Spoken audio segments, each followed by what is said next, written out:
Okay, so that was a part of a Sailor Moon musical. You see how they say the Earth and the Moon were one nation at one time, and how it was the Moon that drove a wedge between. Basically, Sailor Moon, you look at her as like the Moon, and Queen Burial was the Queen of the Earth. Okay, well, it's kind of hard to understand unless you follow that stuff. But anyways, it says the Earth and the Moon used to be one great nation.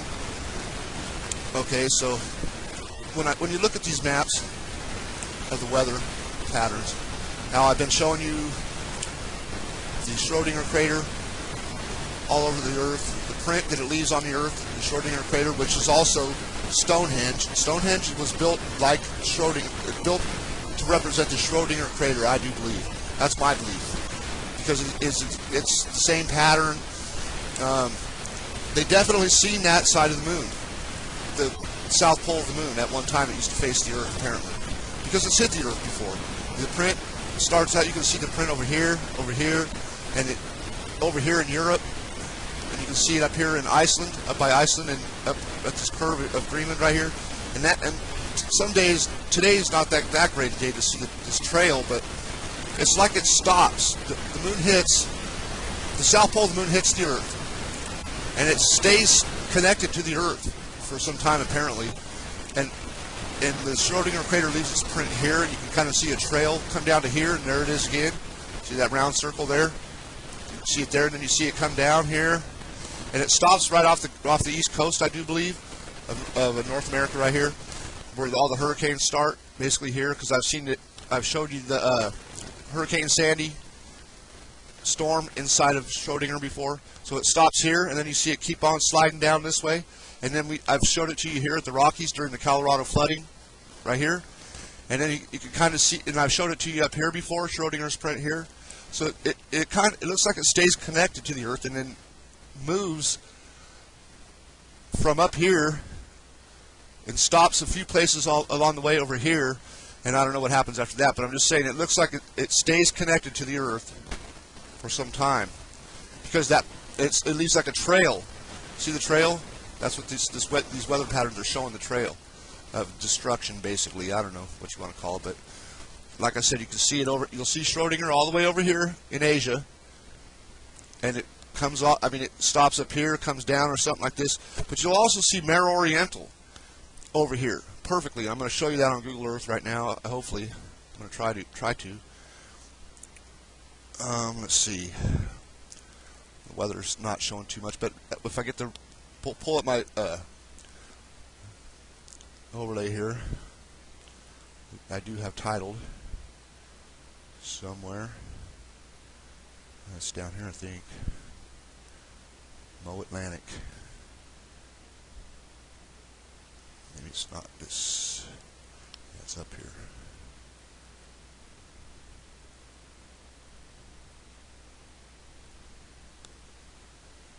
Right up here. Right here. If I pull this picture up, the weather will always fit. You should have seen the weather the other day. It was perfect. It fit right up in here. It was so perfect. But the weather shows this to be one of the impacts on the east coast of Mare Oriental. And then what it looks like, okay, so you got this here, and then it's also over here off the west coast of North America. Right.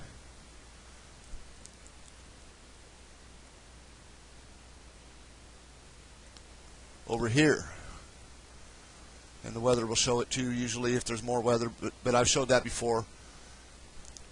And that looks like it could have came from over here and slid this way. Instead of being two separate impacts, it could be one, but you see this other circle here. I don't know, it gets a little complicated. But anyways, I just wanted to make a video showing that trail on Wonder Maps there. Definitely shows some. Oh, then it's also down here in South America, Schrodinger right here. And in Africa right over here. Schrodinger's print all around here. All here, Central America, right here. You see it at times. Here in South America, here in Africa.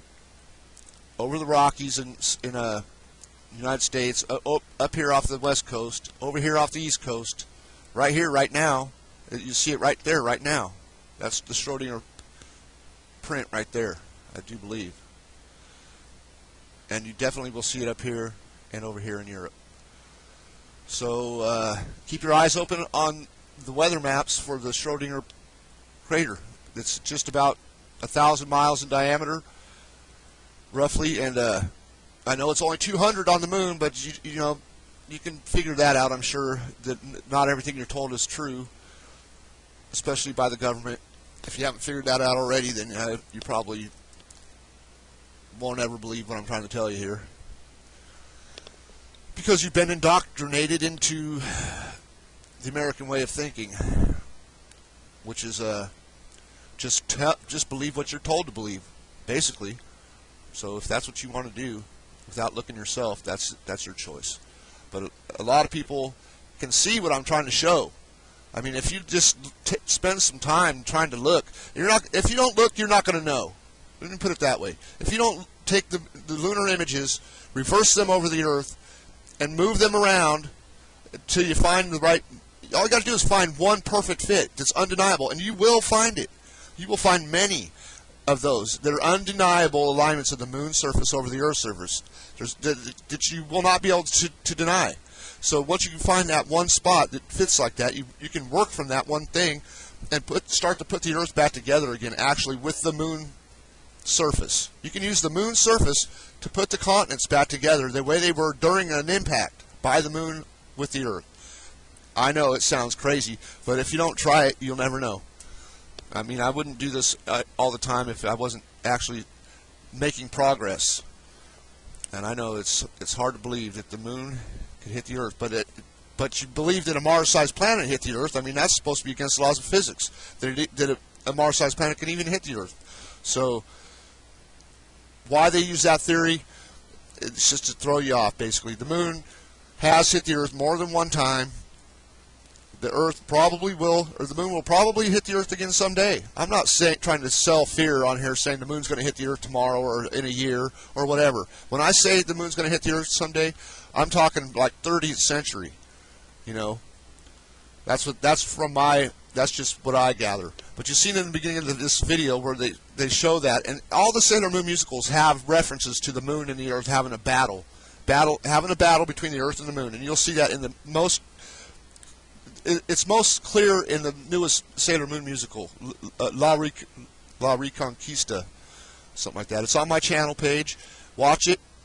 It's kind of starts out slow, and it's a little bit childish, you might think, but once you get to the middle of it, where they start talking about it, the Earth and the moon having this battle, it might become more clear to you that I'm correct about what I'm trying to show you. I mean, look, it's so, I guess it's so truthful that it's unproductive, you know what I mean, to talk about it, because it's so final of a. It comes to a final conclusion. It concludes everything. I mean, all the stuff that you think is a mystery, you know, geologic structures and things that they talk about in ancient history, ancient civilizations disappearing and stuff like that. It's not so much of a mystery anymore once you realize that the moon has hit the Earth in the past. And you think, well, how could the moon hit the Earth? Well, you know, the poles reverse on the Earth many times, they say.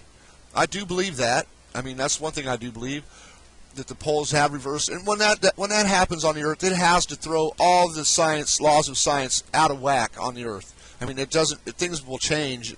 All the science would change after that happens, I'm sure. You know, the moon is in Earth's magnetic field, the range of Earth's magnetic field, and if the poles were to reverse, I do believe that it would attract the moon to the Earth again someday. Long time from now. We already see the climate changing. It's already changing. I mean, look, this is what the moon hitting the Earth, I do believe, is what sets the Earth into an ice age. I mean, if you got ice a mile thick, you know what I mean? Something serious is more serious than they try to tell you is happening. Something more serious than what they say. Just a little wobble of the Earth that sets it into this, you know, thousands of year long ice age, mile thick ice. I don't believe that. I believe the moon hits the Earth and distracts the spin of the Earth, makes the nights and days much longer, slows the spin or something. It does something. I mean, I haven't figured it all out. I mean, feel like I'm doing this all by myself because a lot of people don't want to believe any of it. But it's absolutely there. If you just look, you'll see. You know, it's not that hard. If you watch some of my videos, you'll be able to get a little head start from where I had to start because I had nothing. There's nothing. You'll see some people say, "Oh yeah, they heard the moon had hit the Earth one time before." But you will not find that anywhere listed in science where it says the moon has hit the Earth. Nowhere. Unless it's somebody's writings that absolutely noticed it like I did. I just happened to luck across it, you know. And basically, it's the first likely suspect to hit the Earth. I mean, you look look in the sky; it's the closest thing to Earth. So, if anything has hit the Earth before in the past, more than likely, it would be the moon. And if you look at ancient history, you can see it all around you, and there's clues all around you pointing to this. I mean, the Sailor Moon musicals are the most truthful things I've ever seen in my life, and I'm almost 50, right? And I've never watched Sailor Moon at all in the cartoons or none of that. It doesn't show it in the cartoons because all the ones they show the ones they show here in America have been translated into English to basically hide that stuff. You know what I mean? But if you watch the musicals, they got translators that are trying to translate the Japanese into the most accurate English language they can, so they're really, really close to what they're actually saying in the musical. So, I mean, you'll be shocked once you realize the moon's hit the Earth, and you watch those. You'll be shocked at the things that they say. Let me put it that way. I was the first time I seen it. I go, that's related to the moon. That's related to the moon. That's related to the moon hitting the Earth. That right there. I mean, you can see so much stuff in the songs, everything. They talk about it all the time. I mean, there's no doubt. Once you look into this, there's no turning back. It solves basically all the mysteries, which is another reason why they don't want to. People just don't want to accept it because it changes everything that they've studied for years and years. It changes all that. It brings it to a conclusion, and then what do you got to do then? And you know, you got all your professors of science and astronomy and geology and all that definitely don't want this to change what they've said all these years, how plate tectonics has created everything. I mean, haven't you ever watched a documentary about the Earth and just wondered what the hell really did that? What was the Earth going through at that time when those big mountains were? Look at the Rocky Mountains, how they were. What uplifted the Rocky Mountains? I mean, they're all tilted up at this big steep angle, like something hit there and pushed them up, and you know what I'm saying? So you just got to look at things. The Earth is full of big circles, all the same size. It's a definite pattern all over the planet Earth, and you can see it most clearly in the weather patterns on the Earth. They show more than anything. Like you see all this here, you see this over here. You know, up here, definitely. Over here, you'll see it. So, anyways, that's long enough. I just wanted to show you that Sailor Moon musical in the beginning where they talk about I wanted to show you the trails. The trails showed themselves better the other day, but I just didn't feel like making a video. So, anyways, you know, I get a lot of people commenting saying I got to stop smoking this, doing that, whatever. Really, what you need to do is stop making comments like that and just look into it, because you're wrong. I'm not wrong about what I'm seeing. I'm not wrong. It's clearly there every day. I can repeat it every day if I wanted to. I could do it right now. There's not a whole lot to work with today, but I could work with this right here. I could work with that right there, guaranteed. That's Schrodinger's print right there. I guarantee that. Working its way over here. You see the trail. It's the same width. See this from here to here? You see this trail come down. It's like from here to here. It's the same width. And then it stops. Off the East Coast, I think it stops right here. You can see a spot. It's right here. You can see it right here. And then you'll see it over here where I showed it to you before. So anyways, that's it. Have a good day. And just don't let nobody tell you that something's wrong until you checked it yourself. That's all I can say. That's my advice. So have a good day.